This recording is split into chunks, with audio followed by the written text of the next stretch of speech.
Hi everyone, this is Harshmeen. I hope you guys are doing well, and I am sitting with amazing person today, and he was working one time, but then he started his business, how he did it and why he did it. We will be talking about it, and I would like to introduce that person. His name is Allan Nicholson, and he owns the Globox digital way of marketing.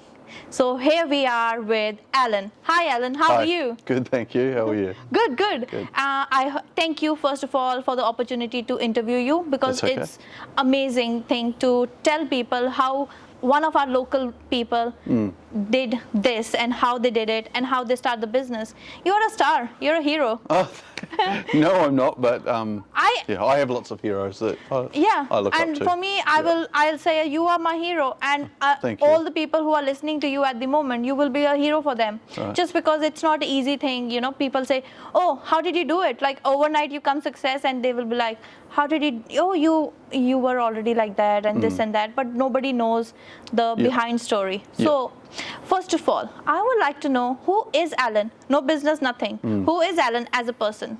I think as a person, I'm a dad, and I'm a husband, and I'm a best friend to some people. That's who I am. Other than that, I'm someone who loves to grow. I love to grow business. I love to build relationships, and I love to connect with other small business owners, because I think we're in an environment in New Zealand where we've got a mountain of opportunity in front of us, and if we don't connect and we don't grow, well then there's not a lot else for us to do. Oh, yeah, that's true. Yeah. What about Globox? How did you come up with the idea, and what were you doing before that? So how did this happen? Yeah, so prior to Globox, we owned a group of denture and hearing clinics. So we had Clinico Denture and Hearing, and we had 9 clinics at the start, and well, it started with 1 clinic, and we built it up to 9 across Coromandel, Bay of Plenty, and Waikato. And that was my core business. But in about 2016, I started to play around with the digital billboard industry, and really observed for the first 12, 24 months and tested the market, and went overseas 15 times to visit various manufacturers, and really didn't take it seriously for a few years. And it wasn't until about 2019, 2020 did we really kick it into gear and start growing something that we realised was going to become real. At that time I still owned Clinico, and then in December last year we decided it was time to make a real commitment. So we actually sold our group of clinics, and we said goodbye to the dental industry, and now we're heavily committed to the outdoor media business, digital outdoor billboards, and we are determined to become the leader in our field in New Zealand when it comes to low cost, high volume, high quality outdoor digital marketing, working for the small business owner. Some big differences between what we do and what the conventional big players in the market do. Traditionally on digital billboards, you would see that you will only see the big brands on the big billboards, and there's a reason for that. It's very expensive. So we wanted to create something that really gave the small business owner the opportunity to share in that space, but it had to be at a much lower cost. Otherwise it's not viable for SME, and we're an SME ourselves, so we understand the grind. So we built a model, and we built a network, and we're continuing to build that network to allow SMEs throughout New Zealand, as we build our network, to onboard with our business and become our business partner effectively, and to promote their business on those same platforms that you might see the big corporates, the banks, the insurance companies, the big fast food giants. Now you will get to see SMEs on those same types of platforms by working with Globox at a fraction of the price. And that's a win, because when we work with the SMEs, we become their friends, we become people that they love doing business with, and we give them so much great exposure that it's just really exciting for everyone involved, and it's so much fun. More than anything, we're just having so much fun with it. That's true. Yeah. But how did you come up with the idea, and how many hours prior starting this you put on research work? And how did you, the first important thing for me is, how did you come up with such a brilliant ideas? Because I see Globox, I have never seen the, that billboard that we have this big anywhere. Yeah. How did you come up all of this? I wish I could take the credit for inventing the wheel, but I absolutely didn't. Digital billboards have been around for a little while. In fact, the first digital billboard I ever saw was 22 years ago in Melbourne, and I fell in love then with digital billboards, although I absolutely didn't have the financial capacity to act on that for a long time, because it's a very expensive operation to launch. Then it would have been in 2015, 16, I inquired locally about putting Clinico, our dental business, onto one of the local big digital billboards. And I was told that, yes, we can get you up on the billboard, it will cost you $2,500 a week. And I said, I can't afford that. I can't afford to spend $2,500 a week on one digital billboard to advertise my business. So at that point, that's where the R&D actually really started. And it took a few years, and it took a lot of investment just to get the first project in the ground. And it took a lot of research in the market, because a lot of people who try to enter the industry and do what we're doing, a lot of people fail, and a lot of people go broke trying to launch a digital billboard business, because it's just not as easy as you would like it to be. So what I did for 3 years was I took every single cent we earned from our dental business, and I poured it straight into trying to get Globox off the ground. And so that was a commitment. I had to say, okay, I've got 9 successful clinics that produce good income, and for the next 3 years I'm going to have to take everything out of those clinics that I can, and I'm going to have to take a big punt, and I'm going to have to invest into a different industry. And for me, it was really about transitioning from something I did for a living to something I really loved and admired, which is the big shiny outdoor digital billboards. I love them, passionate about them, and passionate about what they provide. So where did it start? Well, it started really with some belief in the fact that, look, I'm going to do it, and it's either going to work or it's not. And if it doesn't, well, that's another lesson I've learned in life. If it does, well, then I knew it would. So it's working so far for us. We've now got a network in Hamilton alone of 7 sites, totaling 11, 12, 13 screens. We, over the next 6 to 8 months, we are planning on doing 4 to 6 more sites in Hamilton. And we're at the same time, we're obviously venturing out. So we are now moving into Auckland, Christchurch, Wellington, Tauranga, and the provincial network. Wow. Yeah. And what are the, I would say, when you started, did you see failures, and how did you manage to get over them? Because it was not an easy thing to build this. No. Since 2015 you're doing it. Yeah. So we looked at those who had failed, and I even picked up the phone and I talked to those who had failed because I wanted to learn, and we looked at why they failed, and the ones that were successful, we looked at why are they successful. So definitely before commercialising it into a business, there would have been 18 months or thereabouts spent on R&D and research into the industry, and more so researching the failures within the industry. Sometimes you don't have to make the same mistake that everyone else makes. You can talk to them and find out what went wrong, why didn't it work.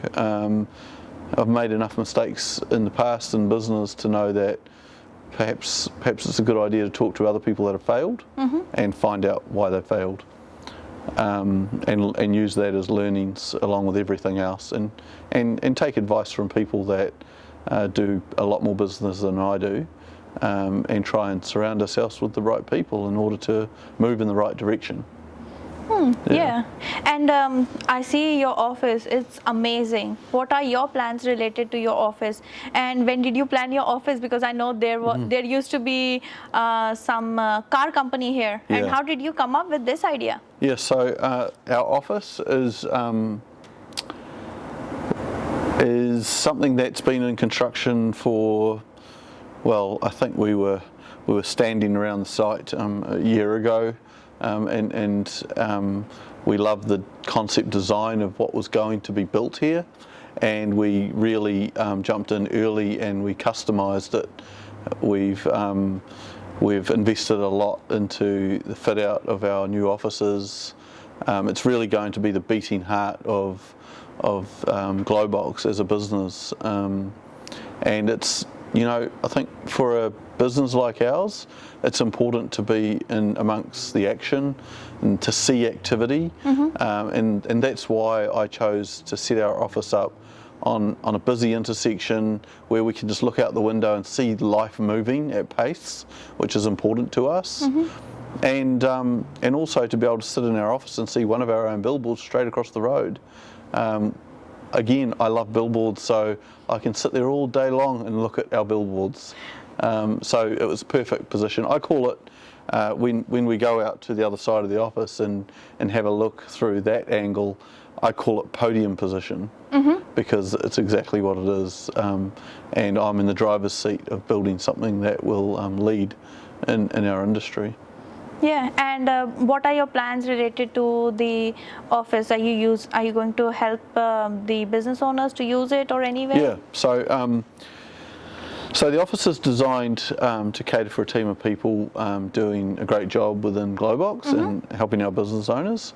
But what we've built here is we've built a facility in which we can have our own specific podcast room, so that we can invite our clients that brand with us into our facility to use our podcast room and facilities to promote their business and to create their content. And that's something that we wouldn't charge for, because we believe in doing something for our business owners that no one else thinks about within our industry. It's not just about putting someone on a digital billboard and taking money off them. It's about working with them to achieve a common goal, which is success. And however we can do that creatively, we want to be able to do that. So that starts with an environment where our clients can feel they're at home. And it's their place. They can pop in and utilise our boardroom for any meetings anytime they like, as long as it's open and not used at the time. The podcast room is set up for them to be able to come in and utilise and to promote their business, and it just, again, it creates that relationship and that synergy with our business and our clients' business, because at the end of the day, the people that we report to are our clients. That's who we work for, all the SMEs that are on our platforms.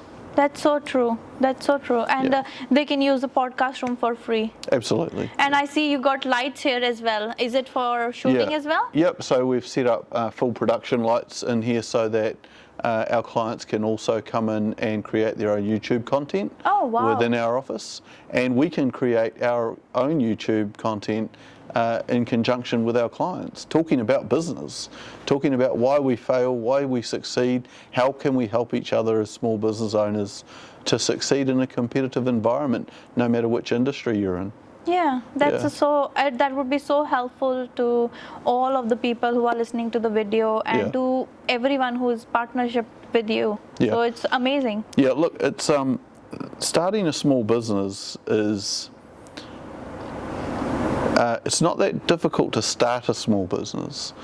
It's difficult to succeed in a small business.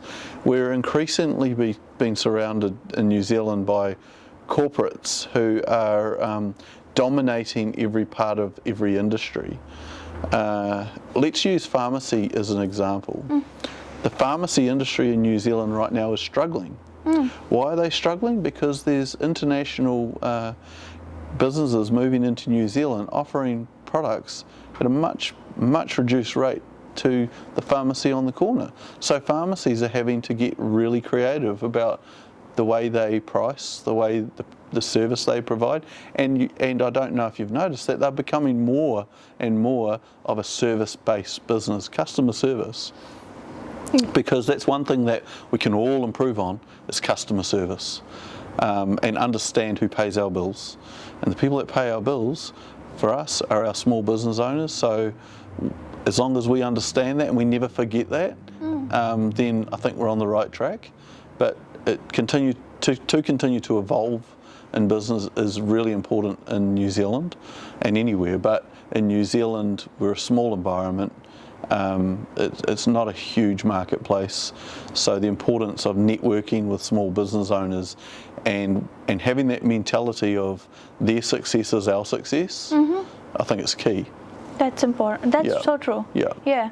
And I wanted to I saw an article on, 15th of June about Globox Arena.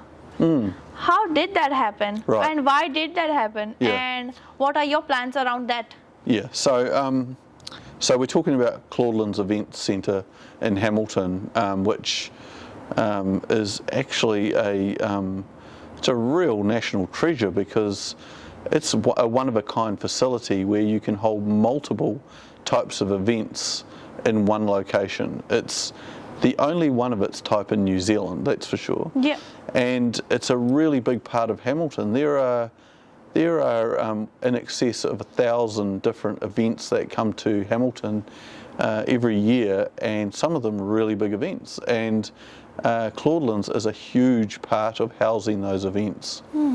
And for me personally, I wanted to be able to really embed our business and our connection into Hamilton for the long term. And we looked at various ways we could potentially achieve that, and to let the public know, to let Hamilton know, to let our clients know that, hey, we're here and we mean business and we're here to support the local community. So we put a proposal forward. It would have been well before COVID lockdown, to potentially take the naming rights to Claudelands, and we pitched some ideas that it might become Globox Arena. Yeah. And that's a big commitment. It's a big financial commitment. It's a big physical commitment. It's a big community commitment for us, and a big commitment for the City Council, for H3, and for the community.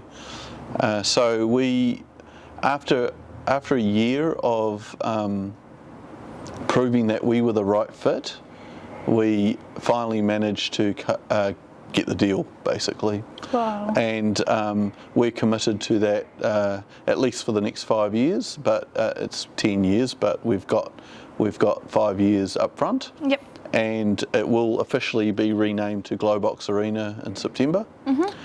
And that means that any event that comes to the arena, all the tickets will be Globox Arena. It will be advertised nationally and internationally as Globox Arena, inside and out. But as well as a big branding opportunity for us and a credibility opportunity, there's a bigger responsibility attached to that, and that responsibility is to show Hamilton and show New Zealand that we're a huge supporter of Hamilton, and we want to really connect our brand with our clients, with the city, with the community, and show that we can actually be a sustainable part of the community in Hamilton. That's so true, because I came to New Zealand in 2014 and I've only seen name Claudelands Event Center, and seeing this big change, it's not a small thing happening. No. You're changing the history. It is a big thing. Yeah. So like, I know you came up with this idea and everything, but how was the negotiation and all the part that went through? How was that? Like, it was tough. It was tough, and it had to go through a lot of layers, and we had to prove that we were worth the punt, and we had to prove that we were community focused. We had to prove that we were the right fit, because there's a lot of reputations on the line with something like this. So we've done that. We've managed to do that, and we're really proud of that, because it's not an easy feat. You can't, no matter how much money you have, you can't just rock up and say, hey, I'd like to rename a big part of the city to our business. It's not that easy. No. And it's not about the money, it's about the community connection, and that's the most important thing to the City Council, to H3 who manage these assets, to the community. The most important thing is not money. What can you do for the city in terms of a community focus? Yeah. That's the thing. I've seen that, like, you have been very focused on supporting the community and helping people. Yeah. Even I've seen a lot of businesses they are usually the small businesses, not, yeah, there are big businesses, but I see more number of people from small businesses rather than large businesses. Yeah. Look, when I mention for the city, it's not always about the money when it comes to things like precious assets like Claudelands. Like us, it's not always about the money either. There are a lot of small businesses that we help on our platforms that just can't afford even the smallest amount of funds. So it's in our best interest to help small businesses just get some exposure, because if we can help them, even if they don't have money, if we can help them get some form of exposure, when they're successful, we know that karma comes back. That's true. And we know that what you put out is what you get back, and it's about building the relationships over money every day. The relationships builds the trust, it builds the connection, and it builds good karma. Yeah, that's the best thing, important thing. Yeah. And in addition to that, there's a lot of community stuff that we do. We're a supporter of the blood drive. We do whatever we can there to help support and push campaigns that good people are driving around the city. Yep. And whatever else we can do to help the community. Wow, that's amazing. And let me, I forgot about talking about your jacket. What is this jacket all about? Well, this is my favourite jacket. Yeah. You know what? It was a gift. I didn't even pay for it. I went to a track day when I bought my car, and so which car are we talking about first of all? My Ferrari. I love cars, and I'm a guy who believes in we only live once, and I don't want to die with regrets. True. Any regrets. I want to be the guy that lived the dream all my life. I have supercars and I love them, and I'm proud of it. So how many cars do you have, supercars? Well, I've only got one supercar today. Well, two shortly, because I've ordered a new one. But I collect muscle cars and classic cars as well. Oh, okay. Yeah. And we will like to shoot those cars as well if you have you allow us. We can do that. No problem. Yeah. That would be amazing to show people how you managed to grow this much. Yeah. Look, 10, 12 years ago, I was struggling. I sold a business that was successful. I invested a lot of money into various other business ventures, and I lost most of it. And then I went back to university with my wife full time, and I did my postgrad in business at Waikato here, and Sally, my wife, did her MBA, and we were on a student allowance. So the fact is that where you can go in 11 years, 10, 11 years, from being on a student allowance with 3 children at the time. Oh my God. Yeah, and no money to where we are today, and we've got a long way to go. Yeah. We've got a long way to go. We surround ourselves with a lot of good people that do really good business, and look, I'm a believer in always being the student within the group. Yeah. Because that allows us to continue to grow and prosper, and but that's another conversation about. There's a lot of people out there struggling, and there's a lot of people out there that want to be in business. Yes. And there's a lot of people that just don't know where to start. 11 years ago, when we were in that position and we were struggling and we were back at university trying to learn a lesson, there was a guy, a gentleman in town, Hamilton, that owned a big business, and I won't name this person, but I managed to get his phone number, and I picked up the phone and I phoned him and said, "Oh, hi, it's Allan here. You don't know who I am, but a friend of mine's a friend of yours, and he's given me your phone number, and I'm just wondering if I could shout you a coffee. I just want some business advice." And you know what? I couldn't even afford the coffee, but I would have found $5 to shout him a coffee. And you know what he said to me? What? "Sorry, mate, can't help you." That's what he said to me. Oh. Yeah. Now, it was at that moment that I realised that, you know what? Business is tough, and rejection's real, and also I decided at that very moment, when I'm really successful, I'm going to give my time, and I'm going to give whatever help I can to any person that comes to me and says, "Can I shout you a coffee?" I'm more likely to say, "You know what, if you can't afford the coffee, I'll shout you a coffee," because I'll talk about business all day long.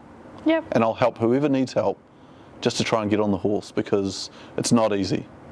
And the more people out there that give their time and their energy to people that just need help to get started, the better off we'll all be.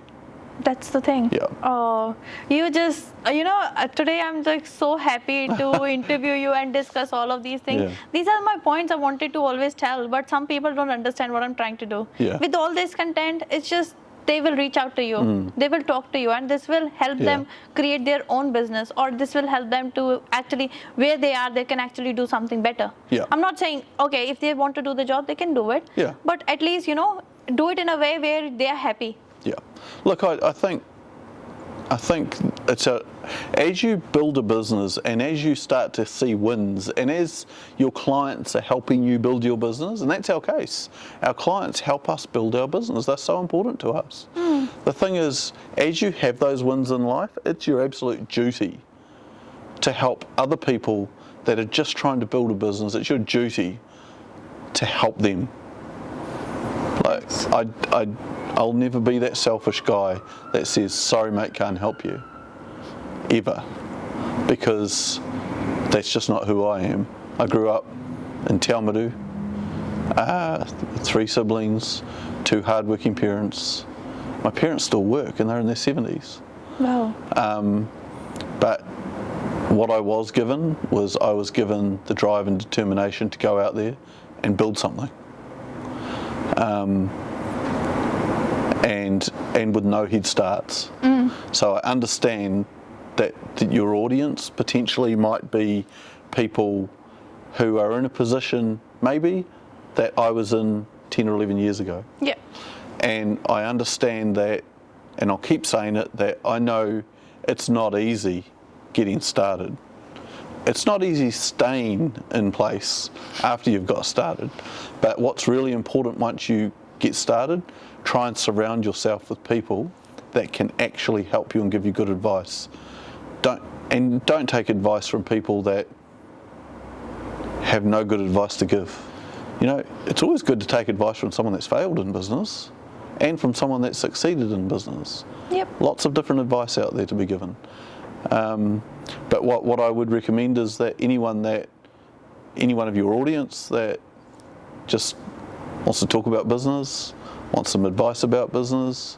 I know there's a lot of people out there with a whole lot more experience than me, but we're making the right moves in the right directions, doing the right things and treating people right. Yep.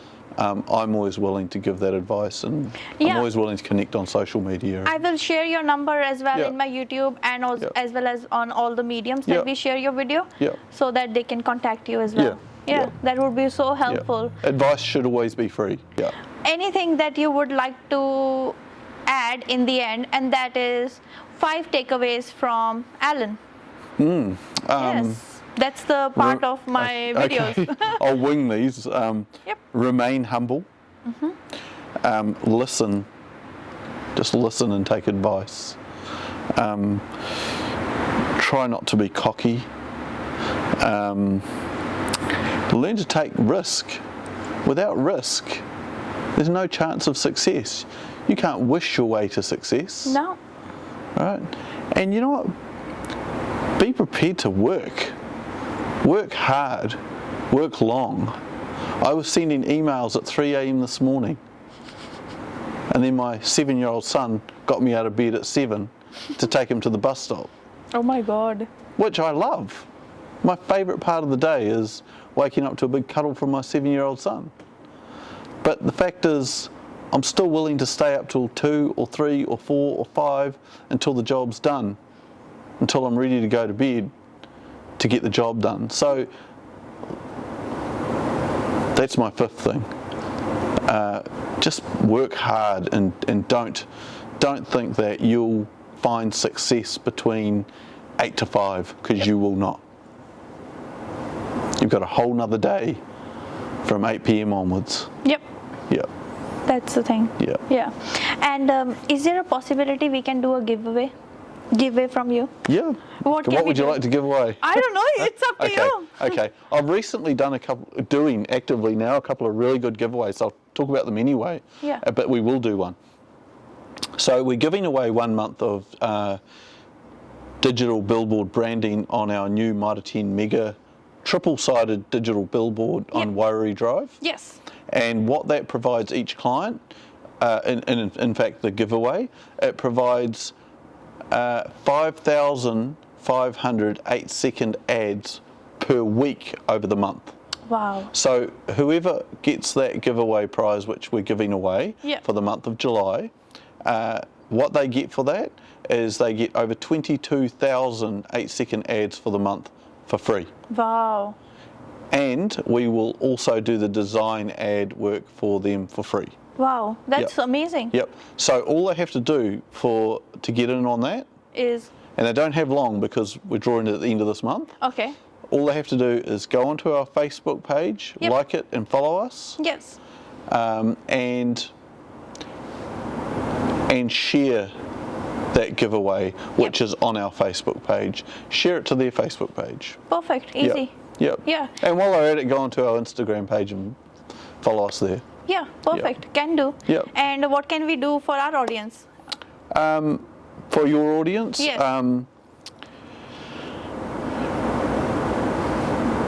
You see the billboard across the road here? Yes. Okay. So that's a really good billboard. It's a big one. It's got high exposure. I love that too. Cool. Okay. For the month of August, we will do 1 month for free on this billboard. For them? They'll need to do the same thing. Perfect. We can do that. I'll run that You promotion. can run that. You can run that promotion. You can push it hard. Yes. The month of August, 1 month free branding on this billboard here. Yes. Which equates to about 3,000 8-second impressions per week, because it's a single billboard versus a triple-sided billboard. Okay, 3,000. Yep, 8-second impressions per week. impressions per week. Yeah, so Perfect. ads per week. Yeah, I can copy that information Yeah. from your Facebook page as well. Yeah, and I can give you any help you need there. Perfect. And for your audience, feel free to connect with me on Facebook or Instagram or Yeah. LinkedIn. Yeah, I'll yeah. share all the links Yeah. on my YouTube channel for them. Yeah, that'll be great. Perfect. Yeah. Thank you so much for your time. Really appreciate that. And like honestly, it's a privilege to talk to you and thank you. know you more today. Yeah. The things that you shared, it's obviously that's what my kind of idea as well for people. Always tell people, share advice, Yeah. talk to them. If they don't want to work with you, that's fine. It's always good to You build can't please relationships. everyone. No. And that's one thing that we'll Yeah. all learn in business is, although we'll try and please everyone, That's- but That's not a possible. Yeah. We can just make a good relationship. That's the only thing. Yeah, just I sum it up to one sentence, and I always have, and that's simply this: just be a good human. That's the thing. Yeah. Yeah. Thank you so much, Allan, for your That's all time. right. Thank And you. thank you everyone for watching this video. Can you say to my audience to like, share, and subscribe? Like, share, and subscribe. Thank you, everyone. It Thank was you. really nice meeting you, nice talking to you. Please like, share, and subscribe, and comment as well, because I know this content will going to help you a lot. See ya. See ya. Bye-bye.